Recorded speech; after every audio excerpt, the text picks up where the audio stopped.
ठीक है, तो बच्चों अब हम आगे बढ़ते हैं और एप्लीकेशंस ऑफ कूलम्ब्स लॉ।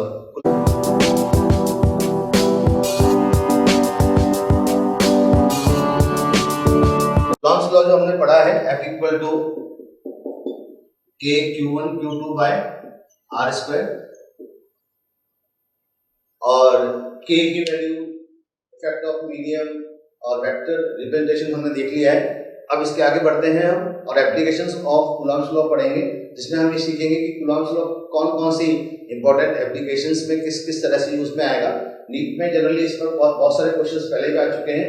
आप लोगों ने देखा होगा नीट 2011 में और 2016 में भी एक 2 बॉल्स पर एक प्रॉब्लम आई थी, और वही प्रॉब्लम जेईई मेंस की एज इट इज रिपीटेड थी, और जेईई मेंस में भी 3-4 बार वो प्रॉब्लम पूछी जा चुकी है। तो इस तरह की कई ऐसी एप्लीकेशंस हैं जो जनरल हैं, जिन्हें पढ़ने से हमें इसकी एप्लीकेशंस और क्लियर हो जाएंगी, ताकि वही एप्लीकेशन हम दूसरी प्रॉब्लम्स में भी अप्लाई कर सकें। राइट, तो फिर सीखते हैं हम एप्लीकेशंस ऑफ कूलम्ब्स लॉ में। सबसे पहले हम देखते हैं इक्विलिब्रियम ऑफ चार्जेस।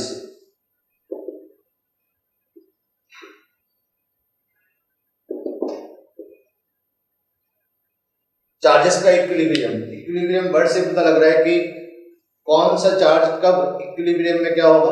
तो सबसे पहले मैं बात करूं कि व्हाट इज इक्विलिब्रियम। इक्विलिब्रियम का मतलब ये होता है कि उस चार्ज पर नेट फोर्स 0 हो। जब किसी चार्ज पर नेट फोर्स 0 हो जाएगा, व्हेन द नेट फोर्स नहीं, व्हेन द नेट फोर्स, मैंने यहां पे बात की है net force, when the net force on any charge is 0, the charge is said to be in equilibrium. Or we can say, if in any case the net force on all the charges is 0, अगर किसी system में मान लीजिए कि आपके पास में यहाँ पर 3 चार्जेस हैं, एक चार्ज आपने यहाँ पे रख दिया है, और मैं ये बोलता हूँ कि इनमें से हर किसी पर ही फोर्स 0 है, नेट फोर्स 0 है sorry, net force on Q1 भी 0, Q2 भी 0, Q3 भी 0 और Q4 भी 0, तो ये पूरा का पूरा सिस्टम ही इक्विलिब्रियम में कहलाएगा।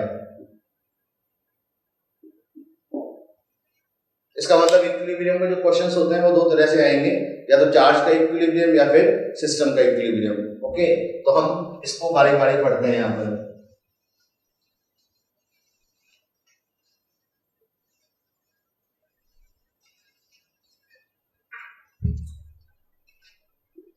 when net force on any charge is 0, the charge is said to be in equilibrium. अब जैसे मान लीजिए, सपोज कीजिए कि आपसे कोई बोलते हैं कि आइसोलेटेड एक चार्ज दे दिया है हमने यहाँ पर, ज्यादा टाइम नहीं लगाएंगे हम, क्योंकि हमें इसके कंसेप्ट वही पढ़ने हैं जो हम रिवीजन में यूज में ले रहे हैं, ताकि इस नीट से रिलेटेड हम क्वेश्चंस कर पाए। लॉन्ग ईयर में हम इसको बहुत डिटेल में पढ़ते हैं, पर शॉर्ट एंड स्वीट तरीके से हम पढ़ेंगे। आइसोलेटेड चार्ज मान लेता हूं मैंने यहाँ पर कोई रख दिया है Q, ये आइसोलेटेड चार्ज है, क्या ये इक्विलिब्रियम में है? क्या ये चार्ज इक्विलिब्रियम में है? तो आप कहेंगे सर इक्विलिब्रियम में आप कैसे पूछ रहे हो, फोर्स की बात करें हम, तो अगर मैं इस चार्ज की बात कर रहा हूँ यहाँ पर, तो और कुछ नहीं तो कम से कम, क्योंकि आप जानते हैं कि charge can not exist without mass, charge जो है वो मास के बिना तो रहेगा ही नहीं, इसका मतलब इसमें कुछ ना कुछ मास तो होगा ही। तो mg फोर्स इस पर हर समय लग रहा होगा, mg फोर्स जब इस हर समय लग रहा होगा तो हम बोलेंगे कि ये चार्ज कभी भी इक्विलिब्रियम में नहीं होगा। It means an isolated charge cannot remain in equilibrium until unless कोई दूसरा फोर्स और प्रेजेंट ना हो। जैसे मान लीजिए कि आपने देखा कि अगर मान लीजिए मैं किसी पार्टिकल को एक स्ट्रिंग से सस्पेंड कर देता, स्ट्रिंग से, तो मैं ये बोलता कि इस Q चार्ज पर नीचे की तरफ लग रहा है फोर्स mg, और पॉइंट ऑफ सस्पेंशन की तरफ लगेगा टेंशन T, और जब T बराबर हो जाएगा किसके, mg के, जब T mg के बराबर हो जाएगा तो ये चार्ज किसमें हो जाएगा, इक्विलिब्रियम में। तब ये चार्ज पार्टिकल किसमें हो जाएगा, इक्विलिब्रियम में। इसका मतलब एक और फोर्स इसको जब बैलेंस कर रहा है तो ये चार्ज इक्विलिब्रियम में है। बस हमें सिंपल ये कंसेप्ट यूज करना है कि कौन कौन से फोर्सेस यहाँ पर प्रेजेंट है और वो सभी फोर्सेस मिल करके नेट फोर्स जीरो कर रहे हैं कि नहीं करते। हम यहाँ पे बात करते हैं अब टू चार्जेस की, ठीक है। चलिए अब आपसे मान लीजिए कोई बोलता है कि ये Q1 है और ये Q2 है, और सिंपल सा क्वेश्चन बोलता है कि which charge is in equilibrium, कौन सा चार्ज इक्विलिब्रियम में है, कौन सा चार्ज इक्विलिब्रियम में है। अब इसका जवाब क्या आएगा, तो इसका जवाब हम देखते हैं यहां पर, अगर we consider only electrostatic forces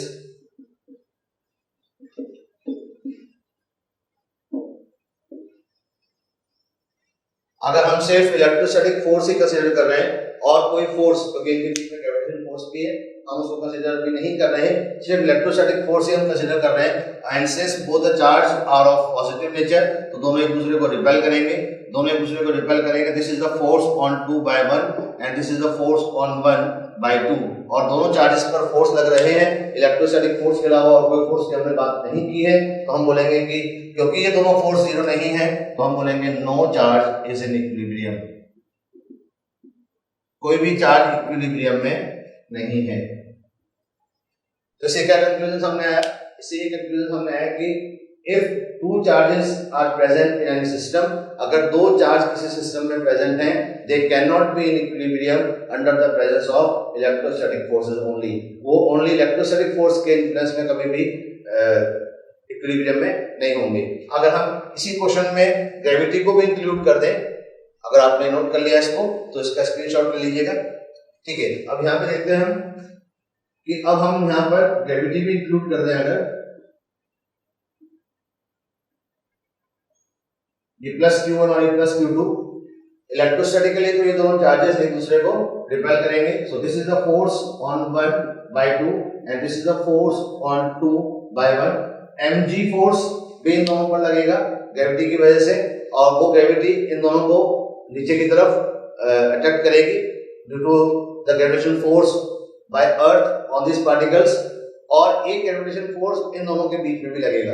अगर हम इन दोनों के बीच की बात कर रहे हैं यहाँ पर कि इन दोनों के बीच में ग्रेविटेशन फोर्स कैसा आएगा, तो आप ध्यान से देखिएगा कि ये और ये दोनों एक दूसरे को क्या करेंगे, अट्रैक्ट करेंगे।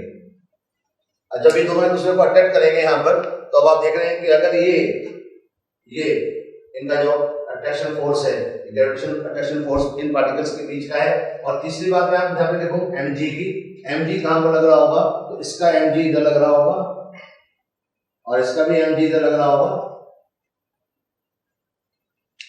बात समझ में आ गई, इनका mg लग रहा होगा। अब इस सिस्टम में जितने भी फोर्सेज हैं, चाहे हम Q1 की बात करें चाहे हम Q2 की बात करें, तो Q1 पर जो फोर्स लग रहा है ऊपर एक और नीचे दो, और सिमिलरली Q2 पर भी। तो अब इस सिस्टम के अंदर चार्ज इक्विलिब्रियम में हो सकते हैं। अब चार्ज इक्विलिब्रियम में तब हो सकते हैं जब इन पर नेट फोर्स जीरो हो जाए। अगर नेट फोर्स जीरो नहीं होगा तो फिर ये कोई भी चार्ज इक्विलिब्रियम में नहीं रहेगा, लेकिन अगर नेट फोर्स जीरो हो जाएगा तो चार्ज इक्विलिब्रियम में रहेंगे।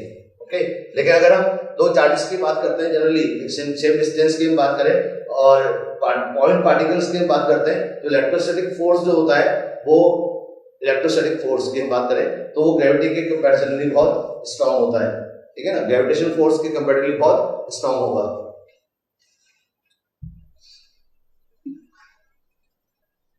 लेकिन mg जो फोर्स होता है पार्टिकल का, mg वो इलेक्ट्रोस्टैटिक फोर्स को बैलेंस कर पाएगा। तो कुल मिलाकर के जो कंक्लूजन है वो ये है कि under the influence of electrostatic forces only two charges can not be in equilibrium. आप इस स्टेटमेंट को ध्यान में रखिएगा, under the influence of electrostatic force only two charges can not be in equilibrium, but if we consider any other forces the charge may be in equilibrium, charge equilibrium में हो सकते हैं, राइट। चलिए अब हम थोड़ा बात करते हैं थ्री चार्ज सिस्टम की।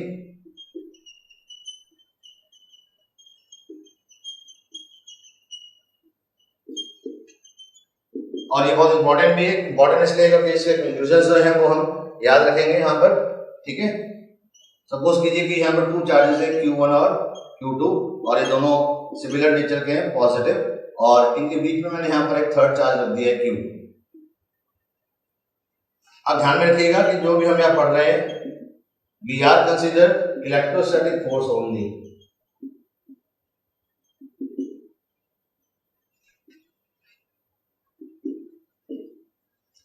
तो इस तरह के क्वेश्चंस में चाहे वो बोले या ना बोले, जब वो इक्विलिब्रियम की बात करता है यहाँ पर कि कौन सा चार्ज इसमें इक्विलिब्रियम में है या इक्विलिब्रियम में इसको किस पोजीशन में रखना पड़ेगा, तो हम इसमें सिर्फ इलेक्ट्रोस्टैटिक फोर्स ही कंसीडर करेंगे और दूसरे फोर्स हम यहाँ पर कंसीडर नहीं करेंगे, राइट। तो देखिए मान लीजिए कि इन दोनों चार्जेस के बीच का डिस्टेंस r है और अब सिंपल सी बात है, ज्यादा डिटेल में हमें जाने की जरूरत है नहीं कि कौन सा चार्ज इक्विलिब्रियम में हो सकता है। यहाँ पर हमने देखा है कि all the charges are of similar nature, तीनों के तीनों सिमिलर नेचर के हैं। तो आपने देखा कि कौन कौन से चार्जेस पर फोर्स लगेगा, इस वाले चार्ज पर 2 रिपल्शन लगेंगे, इस वाले चार्ज पर भी 2 रिपल्शन लगेंगे और इस वाले चार्ज पर दोनों रिपल्शन एक दूसरे के अपोजिट डायरेक्शन में होंगे।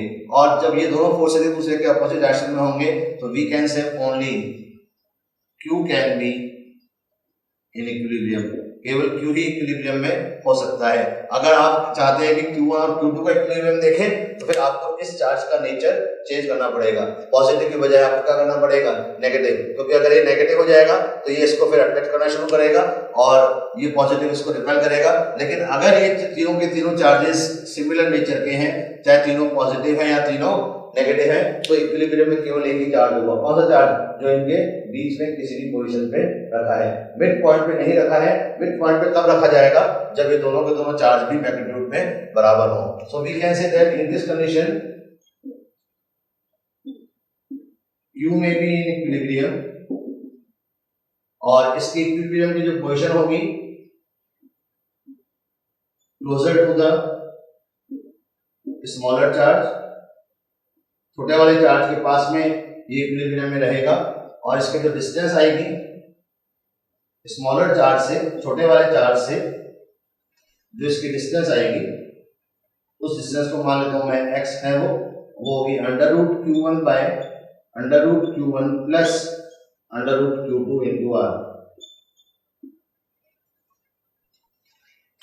क्योंकि हम रिवीजन कर रहे हैं और हमें ज्यादा से ज्यादा बातें याद करनी है, मैंने आपसे कहा था कि आप कॉपी और पेन लेकर के बैठे, तो आप इसको नोट कर लीजिए। यहाँ पर x equal to √Q1 by √Q1 plus √Q2 into r। आप कहेंगे सर क्वेश्चन कैसा आएगा इस पर, तो देखो बेटा क्वेश्चन ऐसा आएगा इस पर,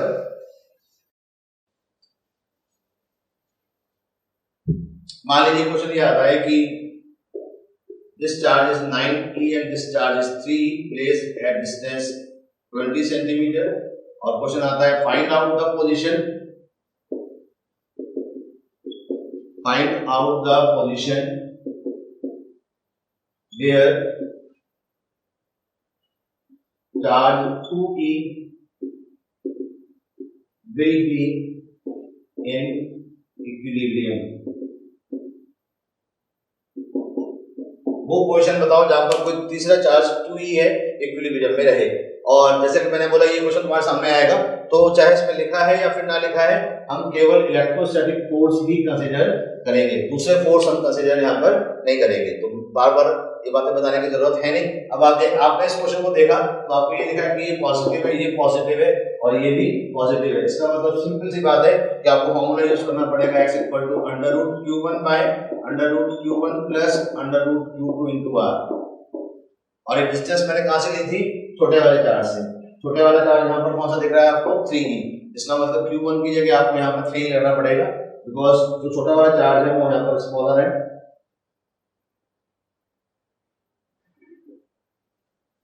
तो अगर एक Q2 छोटा होता है तो ऊपर Q2 आ जाएगा और Q1 छोटा है तो ऊपर Q1 आ जाएगा। ये डिस्टेंस हम जो ले रहे हैं कहां से ले रहे हैं, स्मॉलर चार्ज से।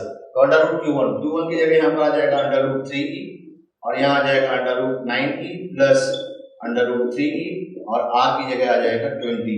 आपका आंसर आ जाएगा किसमें, सेंटीमीटर में। आप चाहे तो यहाँ पर 3 को कैंसिल कर सकते हैं, ठीक है ना, √3 आप कॉमन ले लें क्योंकि ये क्या है यहाँ पर, ये e तो कैंसिल हो ही जाएगा, ये हो जाएगा √3 आपने कॉमन लिया, यहाँ पे आया √3 प्लस 1 20 सेंटीमीटर, √3 कैंसिल हो गया और आपका आंसर आ गया 20 बाय √3 प्लस 1 सेंटीमीटर। ये क्वेश्चन है और ये इसका सॉल्यूशन है। बड़ा से बड़ा क्वेश्चन भी आपको इसमें दिखे, आपको पता है कि आपकी अप्रोच क्या होनी चाहिए। जब क्वेश्चन इक्विलिब्रियम का आया है, चार्जेस सिमिलर नेचर के हैं, तो आपको ये यूज करना पड़ेगा। अब बात आती है कि अगर ये सेम नेचर के नहीं हो तो क्या हो, आप पहले इसका स्क्रीनशॉट ले लीजिएगा। वैसे आपको इसके स्क्रीनशॉट पीडीएफ में मिल जाएंगे।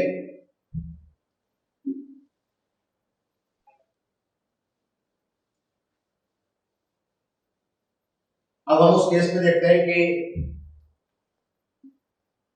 मान लीजिए ये चार्ज पॉजिटिव है और ये चार्ज नेगेटिव है और दोनों एक दूसरे से r डिस्टेंस पर रखे हैं और हम देख रहे हैं कि equilibrium of any third charge Q, और ये जो चार्ज है ये हमने कैसा लिया है, पॉजिटिव लिया है। अब कहां पर ये इक्विलिब्रियम में रहेगा इसको हम चेक करना चाहते हैं। तो अगर आपने इस प्लस क्यू को पिछले वाले केस की तरह यहाँ रख दिया तो अब इस चार्ज पर ये वाला चार्ज रिपल्शन लगाएगा, ये वाला चार्ज अट्रैक्शन लगाएगा। तो इन this condition this Q can not be in equilibrium, ये इक्विलिब्रियम में नहीं रह पाएगा। इक्विलिब्रियम में नहीं रह पाएगा इसका मतलब क्या होगा, कहीं पर भी नहीं रहेगा इक्विलिब्रियम में, तो हम कहेंगे नहीं। इसे आप इतने बीच में ना रखें, आप इसको Q1 के लेफ्ट में या Q2 के राइट में लिखें। तो फिर हमें ये बात समझ में आ गई, in this case Q can be in equilibrium outside of the line AB। ये जो लाइन AB है इस लाइन के बाहर इसी पॉइंट पर ये इक्विलिब्रियम में होगा। क्योंकि आप शॉर्ट में इसको रिवीजन पढ़ रहे हैं तो आप ध्यान में रखिएगा कि Q will be in equilibrium close to the smaller charge. दोनों में से जो भी छोटा चार्ज है, ये बात तो समझ में आ गई कि बीच में नहीं रखना है, हमें कहां रखना है, ए के लेफ्ट में या बी के राइट में, और इन दोनों में से जो भी छोटा होगा हमें उसके पास में रखना है। और डिस्टेंस फ्रॉम स्मॉलर चार्ज आ जाएगी, अगर Q1 को आप यहाँ पर स्मॉलर चार्ज ले रहे हैं तो डिस्टेंस यहाँ पर आ जाएगी x equal to under root Q1 by under root Q2 minus under root Q1। इसको हम ध्यान में रखिएगा क्योंकि स्मॉलर चार्ज को आपने यहाँ पे Q1 माना है, मान लिया कि Q1 छोटा है। अगर Q2 छोटा होता तो ऊपर Q2 आ जाएगा, फिर नीचे क्या आएगा Q1 माइनस Q2। लेकिन यहाँ पर हमने Q1 को स्मॉलर चार्ज मान लिया है तो ये डिस्टेंस हमने स्मॉलर चार्ज से कैलकुलेट की है। जैसे इस क्वेश्चन की मैं बात करूं, यहाँ पर इस क्वेश्चन में सपोज कीजिए कि मैंने इसको नेगेटिव कर दिया, बाकी मैंने क्वेश्चन में और कोई चेंज नहीं किया, ये नेगेटिव ही कर दिया मैंने, माइनस साइन। अब आप मुझे बताइए कि दोनों में से छोटा कौन है। कई लोग बोलेंगे ये छोटा, नहीं छोटा तो ये है। इसका मतलब जो भी थर्ड चार्ज था 2e वो हमें इसके पास रखना पड़ेगा, और कितने डिस्टेंस पे रखना पड़ेगा x। और फॉर्मूला क्या लगाएंगे हम, क्योंकि छोटा वाला चार्ज हमने इसको लिया है, इसको छोटा वाला चार्ज लिया है हमने, तो Q2 under root Q1 minus under root Q2 into r, ऊपर आ जाएगा रूट 3 और ये हो जाएगा यहाँ पर 9e माइनस रूट 3। इसका मतलब अब यहाँ पर मेरा आंसर कितना आ गया, 20 बाय रूट 3 माइनस 1। तो आप देखेंगे कि अगर आपने क्वेश्चन ध्यान से पढ़ा है और लेक्चर को ध्यान से देखा है और आपकी अप्रोच बिल्कुल सही है तो ये क्वेश्चन करने में आपको बिल्कुल भी टाइम नहीं लगेगा और बहुत जल्दी आप इन क्वेश्चंस को कर पाएंगे। चाहे तो आप इसका भी स्क्रीनशॉट ले लें यहाँ पर।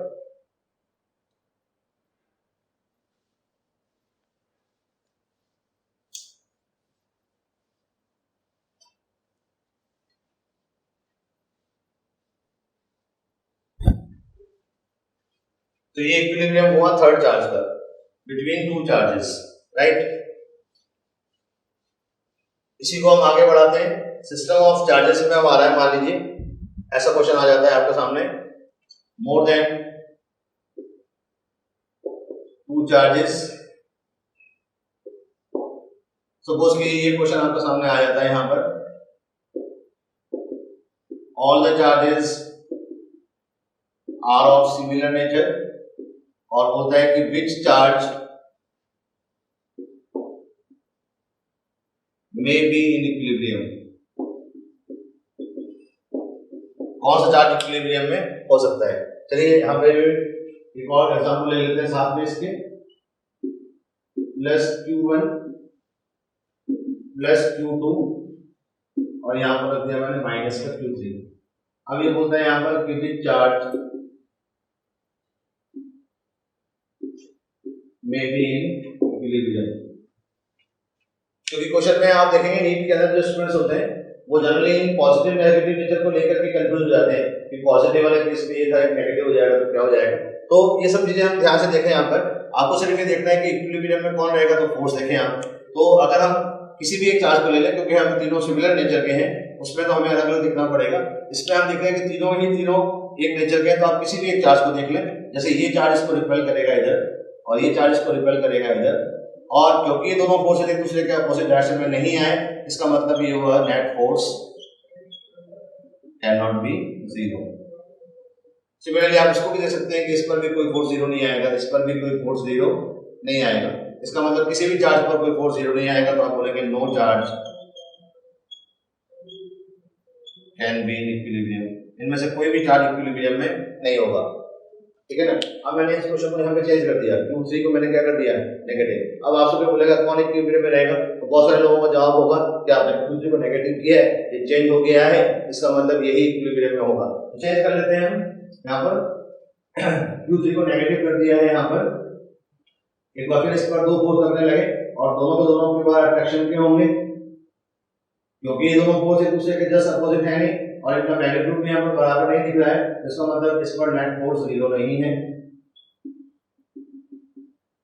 अब मैं इसकी बात करूं तो इस पर एक अट्रैक्शन लगेगा Q3 की तरफ और एक रिपल्शन लगेगा Q1 से, इस पर भी नेट फोर्स जीरो नहीं है, और इसी तरह से इस पर भी दो फोर्स लगेंगे, इसका मतलब यहाँ पर भी कोई भी चार्ज इक्विलिब्रियम में नहीं होगा।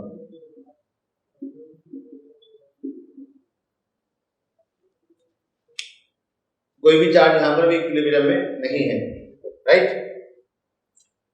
तो इसका मतलब अब यहाँ पे देख रहे हैं कि अब इन केसेस में क्या होगा कि इक्विलिब्रियम में लाने के लिए हम क्या करें, तो हमें कोई ना कोई एक चार्ज और रखना पड़ जाएगा। जैसे आप मान लीजिए कि मैं इस क्वेश्चन को चेंज करता हूं, यहाँ पर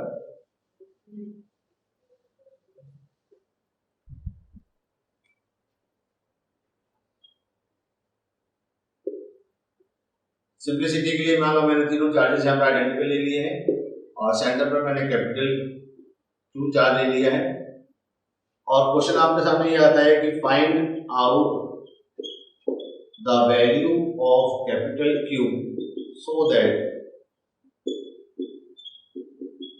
the whole system remains in equilibrium. इस कैपिटल Q की वैल्यू क्या होगी जिससे कि पूरा सिस्टम इक्विलिब्रियम में आ जाए। अब इस पूरे सिस्टम में कितने चार्जेस हैं, 4 चार्जेस हैं। अब देख रहे हैं हम कि किस पर फोर्स जीरो हो सकता है, किस पर फोर्स पहले से जीरो है, तो लेकिन हमें ये बात बिल्कुल क्लियर है कि सिस्टम तभी इक्विलिब्रियम में रहेगा जब एक चार्ज पर फोर्स जीरो हो जाए। सारे के सारे चार्जेस जितने भी यहाँ पर हैं सब पर फोर्स जीरो हो जाए। कितने चार्जेस हैं यहाँ पर, सब मिलाकर के कितने चार्जेस हैं, 4। तो पहले हम इसकी बात करें, इस पर कितने फोर्स लग रहे होंगे, एक रिपल्शन इधर लगेगा, एक रिपल्शन इधर लगेगा और एक रिपल्शन इधर लगेगा।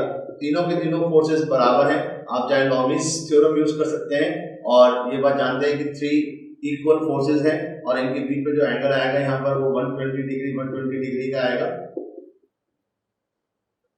इक्वल एंगल है ना ये, तो ये एंगल कितना आएगा 120 डिग्री का। इसका मतलब इस पर तो नेट फोर्स पहले से ही जीरो है, इसको तो हमें चेक करने की जरूरत ही नहीं है। इसलिए इस क्वेश्चन में पूछा है कि अब सिस्टम में इक्विलिब्रियम के लिए आप क्या करोगे, इस पर भी नेट फोर्स जीरो होना चाहिए, इस पर भी नेट फोर्स जीरो होना चाहिए। इसका मतलब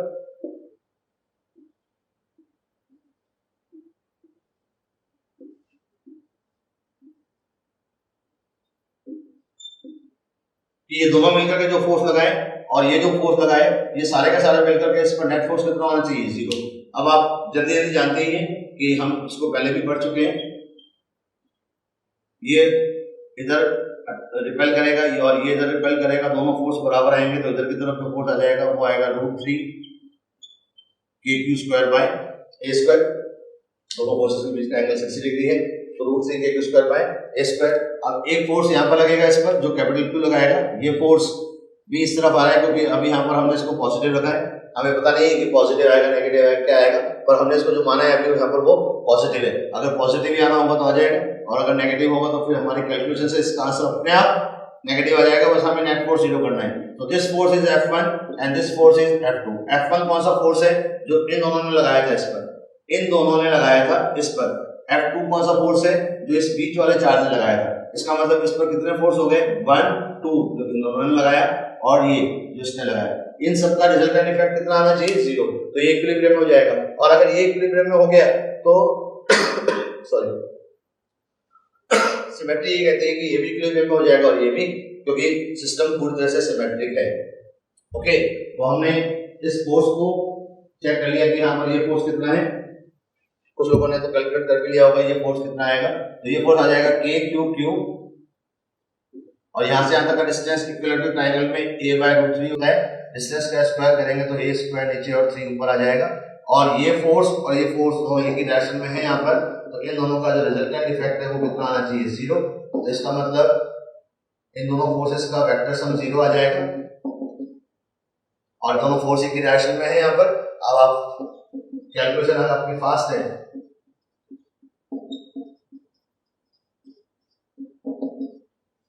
k² कैंसिल हो जाएगा, क्यू भी चला जाएगा, यहाँ पर बचेगा √3 इक्वल टू -3 कैपिटल क्यू की वैल्यू आ जाएगी -√3/3 यानी कैपिटल क्यू क्या आ गया, अपने आप नेगेटिव आ गया -q/√3। अब ऑप्शंस अगर आप चेक करें तो आपको देखना भी चाहिए इस क्वेश्चन के अंदर, क्योंकि आपको जब ये दिख रहा है कि ये वाला चार्ज इस चार्ज को रिपेल करेगा इस तरफ, ये वाला जो चार्ज है इस कॉर्नर पे रखा है रिपेल करेगा इस तरफ, इन दोनों का नेट इफेक्ट इस तरफ आएगा। तो ये कैपिटल क्यू अपोजिट नेचर का होगा तभी इसको अट्रैक्ट कर पाएगा और ये वो चार्ज इक्विलिब्रियम में रह पाएगा। तो अगर ऑप्शन में एक ही नेगेटिव है और आपको ये बताया है कि नेगेटिव ही आ रहा है, नेगेटिव ही आना चाहिए, तो आप इसको कैलकुलेट मत कीजिए, उस नेगेटिव ऑप्शंस को ही क्लिक कर दीजिए। लेकिन अगर नेगेटिव में 3-4 ऑप्शन आ रहे हैं तो आपको सिंपलिसिटी देखनी पड़ेगी कि इस चार्ज पर नेट फोर्स 0 आ जाए। अब आप कहेंगे सर ये क्वेश्चन आपने बहुत लंबा किया है, तो मैं आपको बता दूं कि ये क्वेश्चन लंबा नहीं है, क्योंकि वेक्टर और ये सारी बातें हम पढ़ चुके हैं, डिस्टेंस वगैरह के बारे में हमें पता ही है और हमने तुरंत इस क्वेश्चन को सॉल्व किया। यहाँ पर ये क्यू और यहाँ पर कैपिटल क्यू, ये फोर्स इसने लगाया और ये वाला फोर्स इसने लगा दिया, इन दोनों का जो रिजल्टेंट आया √3kq²/a²। और इस वाले चार्ज ने जो फोर्स लगाया यहाँ पर वो आ जाएगा k³ a/√3 का स्क्वायर और इन दोनों का जो सम है वो सब मिला के कितना आना चाहिए, 0।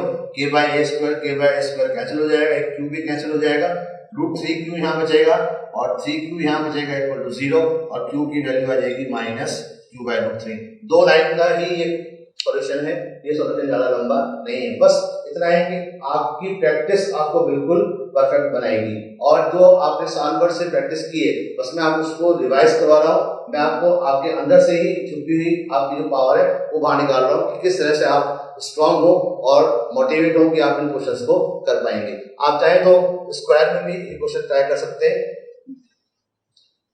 और देखिए स्पीडली में यहाँ पर इसको स्क्वायर में सॉल्व कर देता हूँ। ये चारों आइडेंटिकल है और ये कैपिटल क्यू है। अब मुझे इस कैपिटल क्यू की वैल्यू चाहिए ताकि पूरा का पूरा सिस्टम इक्विलिब्रियम में रहे। Find out the value of capital Q so that whole system remain in equilibrium. एक फोर्स इधर लग गया kq²/a², आप चाहे लिखे चाहे मत लिखे, एक फोर्स इसने लगा दिया। इन दोनों का जो रिजल्टेंट आया इसका और इसका रिजल्टेंट जो आया वो आया यहाँ पर √2